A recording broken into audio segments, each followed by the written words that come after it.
सचिन पायलट का खेमा अनिल चोपड़ा से दूरियां बनाता हुआ देखा जा रहा है और अगर अनिल चोपड़ा और सचिन पायलट का साथ एक साथ न देखा गया तो क्या अनिल चोपड़ा की मुश्किलें बढ़ेंगी और अगर मुश्किलें बढ़ी तो क्या कोई दूसरा या तीसरा बाजी मार कर लेकर जाएगा।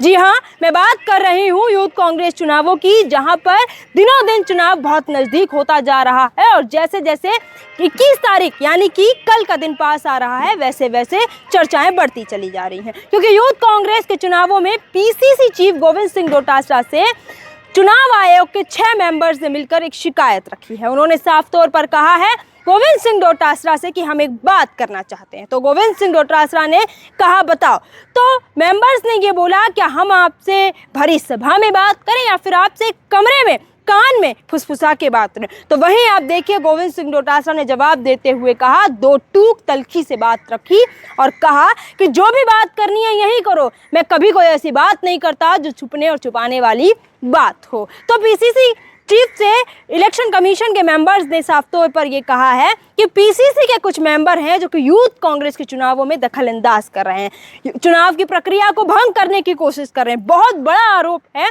वो चुनाव आयोग ने गोविंद सिंह डोटासरा के सामने रखा है। तो गोविंद सिंह डोटासरा का तलखी भरा जवाब कि वो कौन लोग हैं, उनके नाम मेरे सामने आने चाहिए, उसमें कोई विधायक हो, कोई प्रत्याशी हो, कोई पदाधिकारी हो, मैं भी जानना चाहता हूं वो नाम कौन है। आप मुझे नाम दीजिए, उनकी कार्रवाई सक्षम स्तर तक होगी। और सबसे बड़ी बात गोविंद सिंह डोटासरा ने कहा अगर उस नामों में, उस नाम की सूची में मेरा नाम कहीं है तो वो भी मुझे बताइए। मैं पूरी जिम्मेदारी के साथ कहता हूं अगर मैंने भी कहीं पर भी दखल अंदाजी करी होगी तो मैं अपने ऊपर भी सक्षम स्तर पर कार्रवाई करने की मांग करूंगा। लेकिन आप देखिए जैसे जैसे यूथ कांग्रेस का चुनाव नजदीक आ रहा है वैसे वैसे तमाम लोगों की सांसें हैं वो थमी की थमी हैं वो नजर आ रही हैं। अनिल चोपड़ा कल अपनी मुंह दिखाई करवाने, बेहतरीन तरीके से मुंह दिखाई करवाने के लिए पीसीसी कार्यालय में पहुंचे, जहां पर चुनाव आयोग की पूरी मीटिंग खत्म हो जाती है।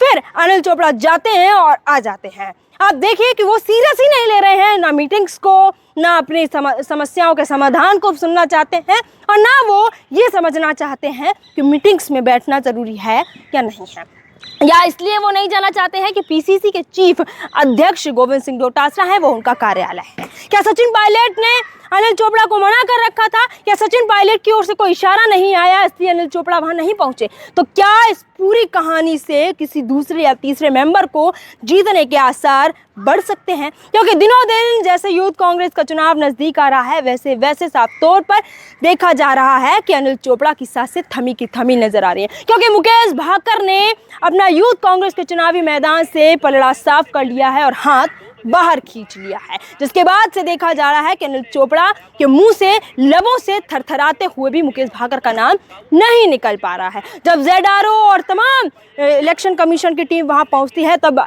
अनिल चोपड़ा प्रत्याशी होते हुए भी वहां मौजूद नहीं थे।